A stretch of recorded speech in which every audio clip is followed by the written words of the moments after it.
Good morning. I am Dr. Mariam Waheed, and today our lecture is about infective endocarditis.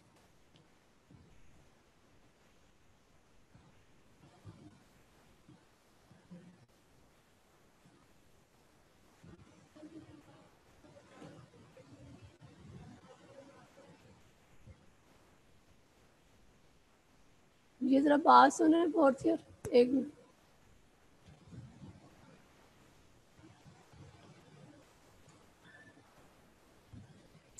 ये आगे नहीं जा रहा, ये आगे नहीं जा रही स्लाइड.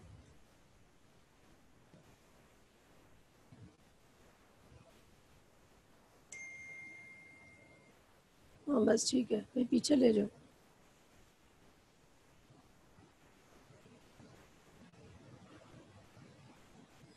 इसको फिर फुल स्क्रीन ना करो, वो फिर मुश्किल हो जाता है.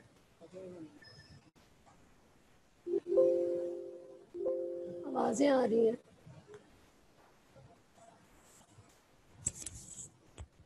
Today's our lecture is about infective endocarditis.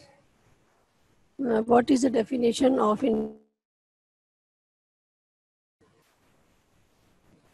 It is an inflammatory disorder of the endocardial surface and the cardiac valves that result from infection by microorganisms. The infectious endocardial lesions are called vegetations and they usually occur on the valve leaflets. The infectious endothelial lesions are called vegetations and they usually occur on the cardiac valves. These lesions are composed of microorganisms trapped in a fibrin mesh that extends into the bloodstream. So these lesions are composed of microorganisms trapped in a fibrin mesh that extend into the bloodstream. Now, what is the etiology? The etiology of infective endocarditis is by bacteria. Streptococcus viridans is very common. It is our mouth commensal and it is common in all ages. Then Enterococcus, Staphylococcus aureus, coagulase negative staphylococci, hemolytic streptococci group A, B, in neonates and elderly, and CGD, strep pneumoniae, which is a gram-negative enteric, and also gram-negative enteric bacilli. So among bacteria, the most common are the strep viridans, then Enterococcus, Staphylococcus aureus, coagulase negative staphylococci, hemolytic streptococci group 1, group A, B, C, and D, and G, and the strep pneumoniae, and also the gram-negative enteric bacilli.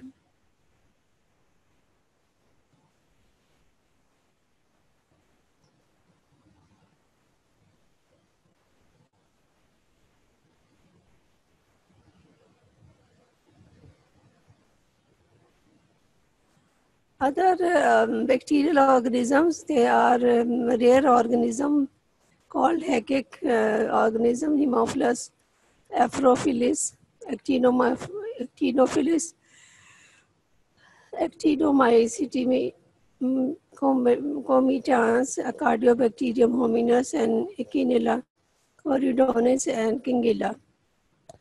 In the fungi, the Candida albicans, non-albicans Candida, Aspergillus and Cryptococcus. For in the fungi, Candida albicans, non-albicans Candida, Aspergillus, and Cryptococcus neoformis.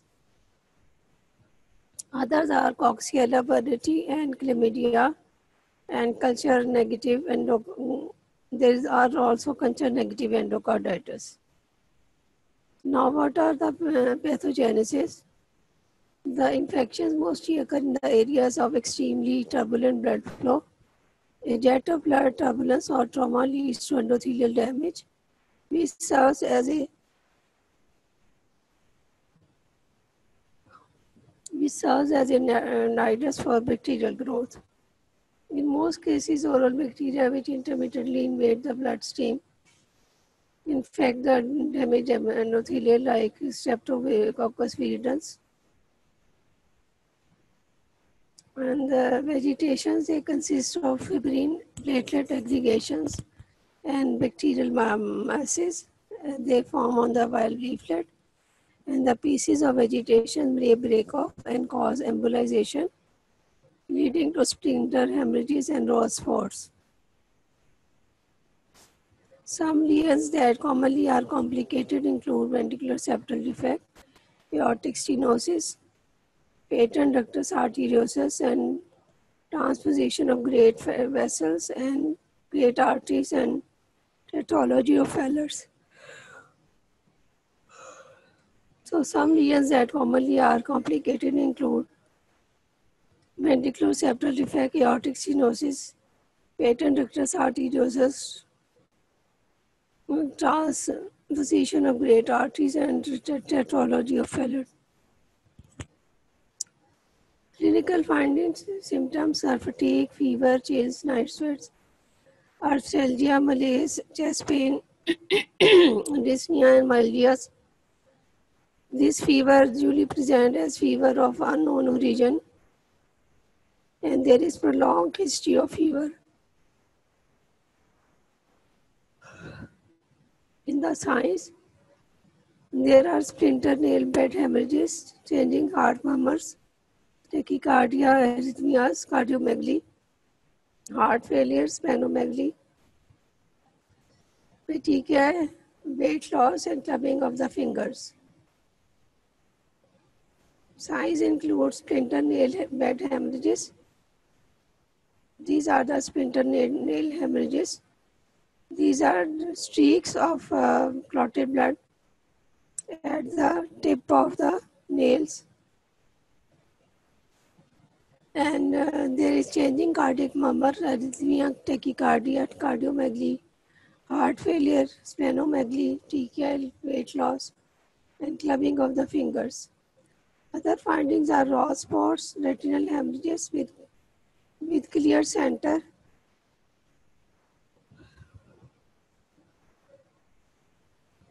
Janeway lesions, which are flat, planus, hemorrhagic macules on the hands or feet, and Osler nodes, which are pea-sized, painful nodes on the fingers.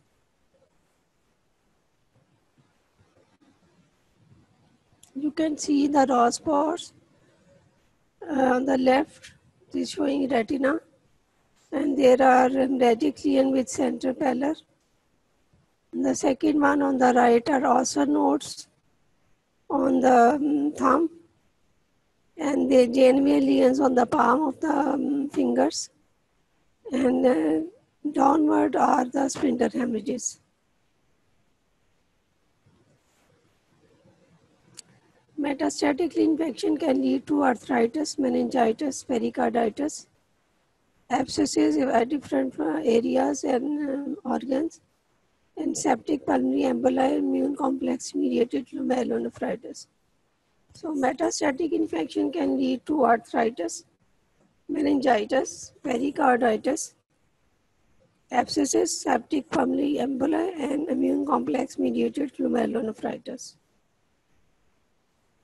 These are showing splinter hemorrhages, and these are the raw spots in the retina, then Osler node on the thumb, and Janeway lesions on the palms. How to diagnose? ESR is usually raised, and total leukocyte count may be normal or raised. There may be microscopic hematuria. We should take at least 3 blood cultures within 24 hours to diagnose endocarditis. Echocardiography localizes the lesions.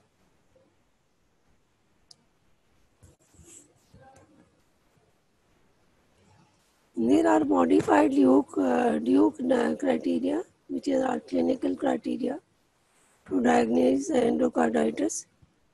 The pathological criteria are that the microorganism are being shown by the blood culture or histological findings in a vegetation or in a vegetation that had embolized and in an intracardiac abscess. So we have to demonstrate the microorganism in the culture or in the vegetations. Pathological vegetations or intracardiac abscess is confirmed by histologic findings. Clinical criteria include two major criteria or one major and three minor criteria or five minor criteria. The major criteria are positive blood culture, two or more, and positive echocardiogram, vegetation, paravalvular abscesses or valve dehiscence after surgery. So major criteria are at least two positive blood cultures and positive echocardiogram showing vegetation, paravalvular abscess or valve dehiscence after surgery. Or if there is new valvular regurgitation by auscultation or not by the echocardiogram, or new partial dehiscence of the prosthetic valve. So major criteria are positive blood cultures, two or more, positive echocardiogram showing vegetation, paravalvular abscess or valve dehiscence after surgery, new valvular regurgitation by auscultation, not echocardiogram, new partial dehiscence of prosthetic valve.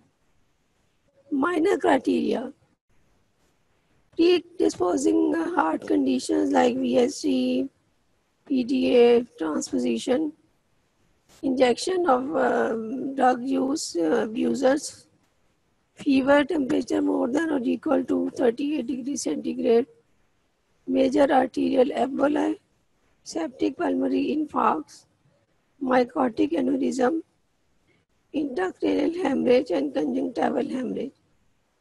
So minor criteria are predisposing heart condition, injection drug use, fever up to 38 degrees centigrade, major arterial emboli,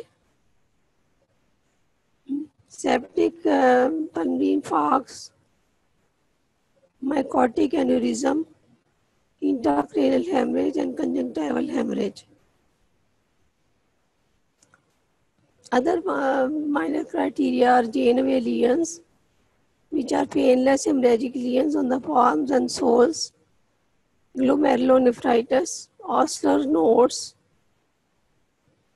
which are painful lesions at the fingertips, Ross spots, retinal hemorrhages, positive rheumatoid factor, single positive blood culture is a minor criteria, and serological evidence of active infection with an organism consistent with the infective endocarditis. So, minor criteria included are Janeway lesions, which are painless hemorrhagic lesions on the palms and soles, glomerulonephritis, Osler nodes, which are painful lesions at the fingertips, Ross spots, retinal hemorrhages, positive rheumatoid factor, single positive blood culture, serological evidence of active infection with an organism consistent with the infective endocarditis. Definitive infective endocarditis, pathological evidence of intracardiac or embolized vegetation, intracardiac abscess, or clinical criteria, two major or one major and three minor or five minor criteria.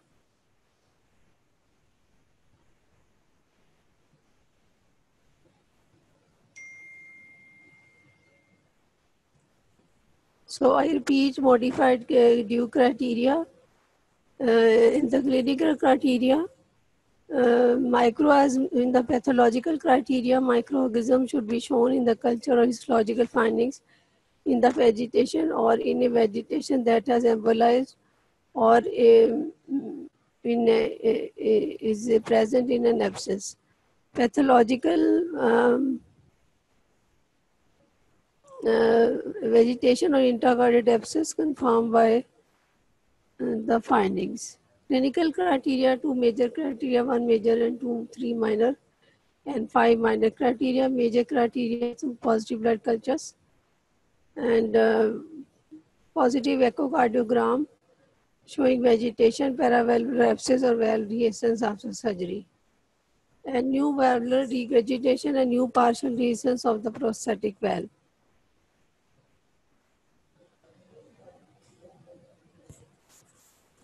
And minor criteria, predisposing heart condition, injection drug use, fever, temperature more than or equal to 38 degrees centigrade, major arterial emboli, septic pulmonary infarct, mycotic aneurysm, intracranial hemorrhage, conjunctival hemorrhage.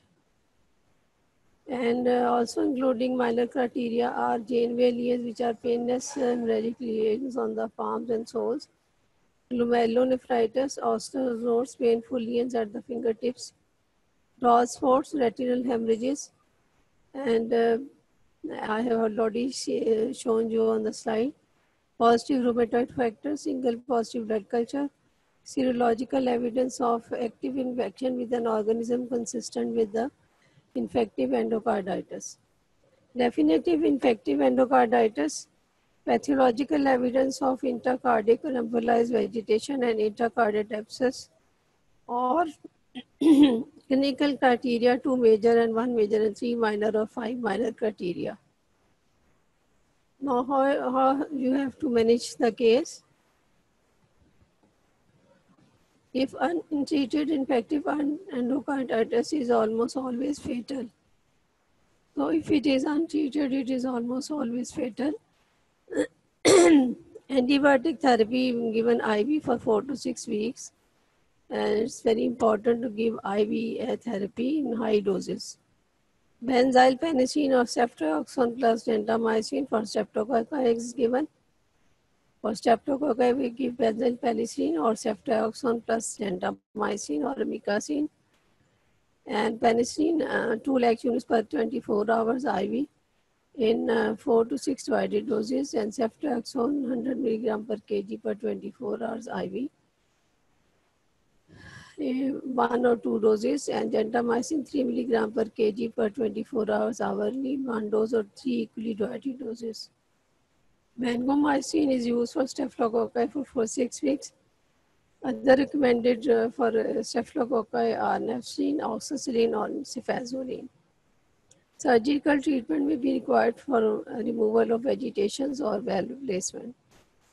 Prophylaxis, the use of antibiotics before and during any surgical procedure that can cause a transient bacteremia in susceptible children who having intracardiac lesions prevents infective endocarditis. The antibiotic regimen to prevent endocarditis during dental or respiratory procedures is oral amoxicillin for GIT and genitourinary manipulation, or oral amoxicillin or parenteral ampicillin and gentamicin. And clindamycin is indicated for most patients allergic to penicillin. Complications are congestive cardiac failure due to valvular dysfunction, myocardial abscesses, pulmonary emboli, and aneurysm formation.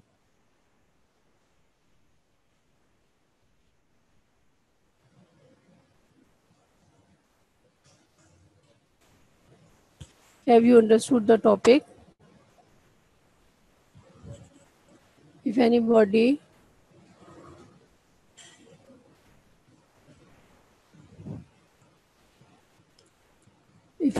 want to ask me any question.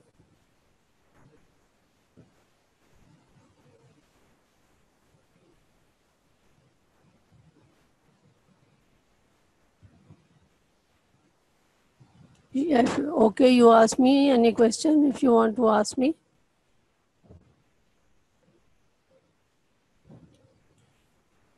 You type the question.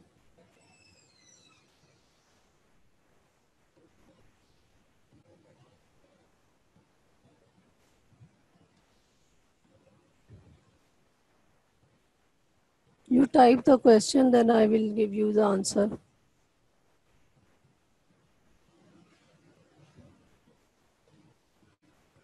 Okay, you want me to tell you the management? Okay.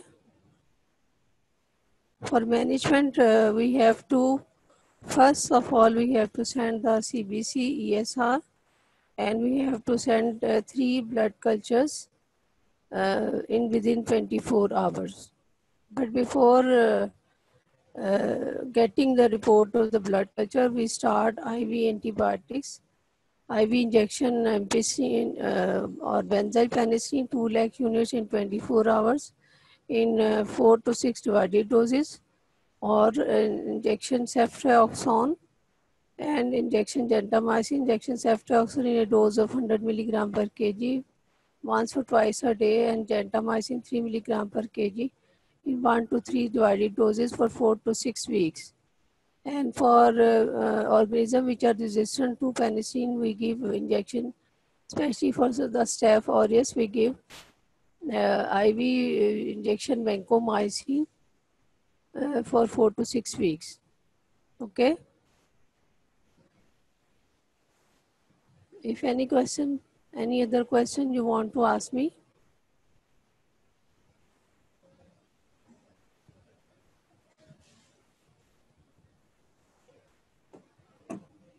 Any other question you want to ask me? Please, you can ask.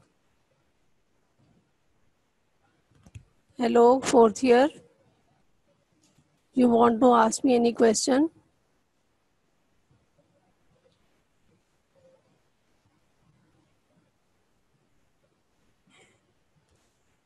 Yes, we can prevent it by the people who are at high risk for getting an endocarditis, like the patients with the congenital heart lesions like VSC, PTA, transposition of gate arteries, etc. Before any dental procedure or respiratory procedure, we have to give them before surgery, half hour before surgery and 1 hour after surgery. We have to give them oral amoxicillin or IV injection ampicillin and gentamicin. So, and of course, drug abusers, they are at high risk, and so they should be refraining from the drug use. Okay.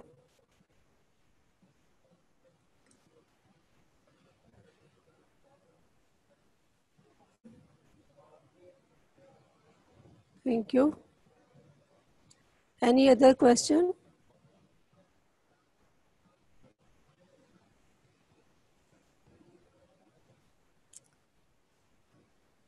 Any other question?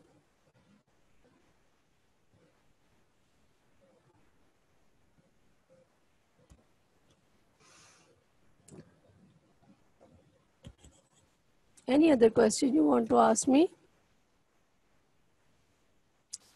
If you want to repeat the lecture, I can repeat it again. Okay.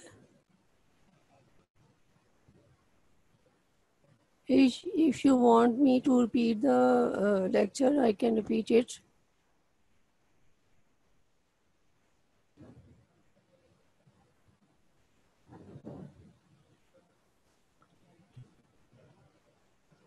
Okay, I will give you a brief overview. Bacterial endocarditis is a condition in which there is infection of the endocardium of the heart and especially the valve leaflets. And the most common organism which can cause endocarditis is Strep viscidans, which is a common commensal of the mouth cavity. And this is the most common organism at all ages, but other organisms like Staphylococcus aureus, H. influenza, and virus and fungal infections and rare bacteria can also cause bacterial endocarditis.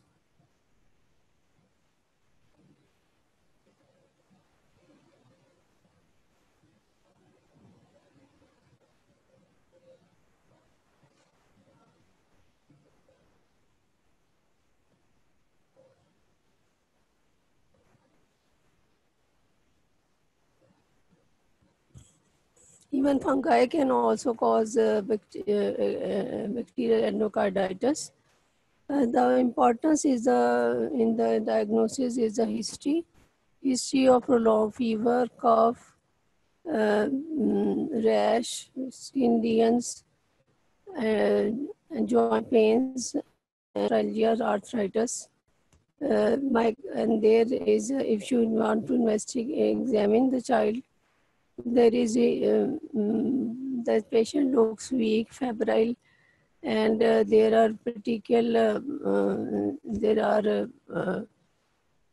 petechial spots may be present on the body, and splinter hemorrhages present on the nails, and jadeway lesions on the palms, and sores and osseous nodes on the tips of the fingers which are painful, and rod spots in the retina we can see on the fundoscopy, and the spleen may be palpable, and on the investigation, the CBC, the hemoglobin may be low, TLC may be normal or high, and ESR may be high, and there is microscopic hematuria, and we can send 3 blood cultures, and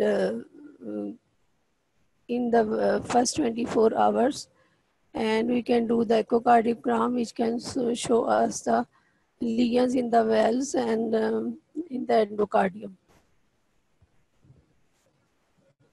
And already we have discussed the treatment and prevention. Any other question?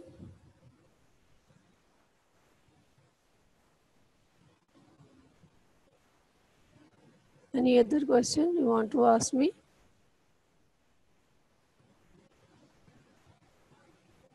You don't want to ask me any question?